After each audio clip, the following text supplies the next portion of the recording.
Artikel berjudul merefleksikan perampasan spiritual kolonialisme yang ditulis oleh Geng Ding, peneliti senior dari Chongyang Institute for Financial Studies di Renmin University of China yang dimuat di Global Times pada 5 Desember kemarin menyampaikan beberapa hal penting.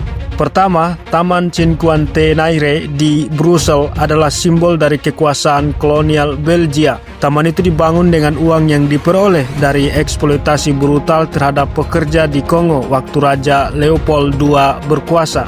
Kedua, selain kaya material, kolonialisme juga merampas identitas dan budaya masyarakat yang dijajah, meninggalkan luka psikologis yang bertahan lama bahkan setelah masa kolonial berakhir.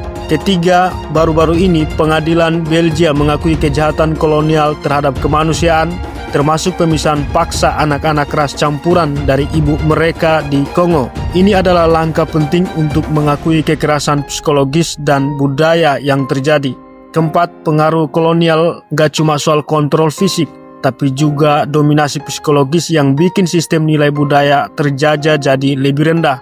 Ini yang bikin banyak orang yang dijajah merasa malu dan rendah diri. Geng Ding juga bilang proses dekolonialisasi gak cuma soal ganti rugi material, tapi juga soal mengakui trauma budaya, pemulihan identitas, dan perbaikan psikologis yang rusak akibat kolonialisme. Nah, gimana dengan Indonesia?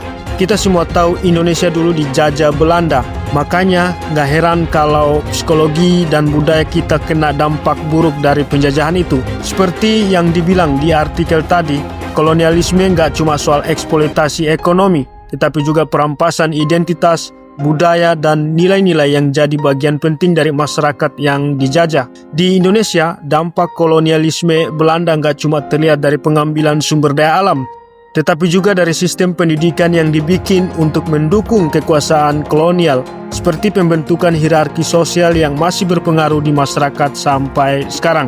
Warisan psikologis ini bisa dilihat dari banyak orang yang kurang percaya diri dengan budaya lokal karena sering dianggap lebih rendah atau kurang maju dibandingkan budaya barat. Sama halnya dengan Belgia yang akhirnya mengakui kejahatan kolonialnya. Indonesia juga perlu mulai proses penyembuhan dari luka-luka kolonial.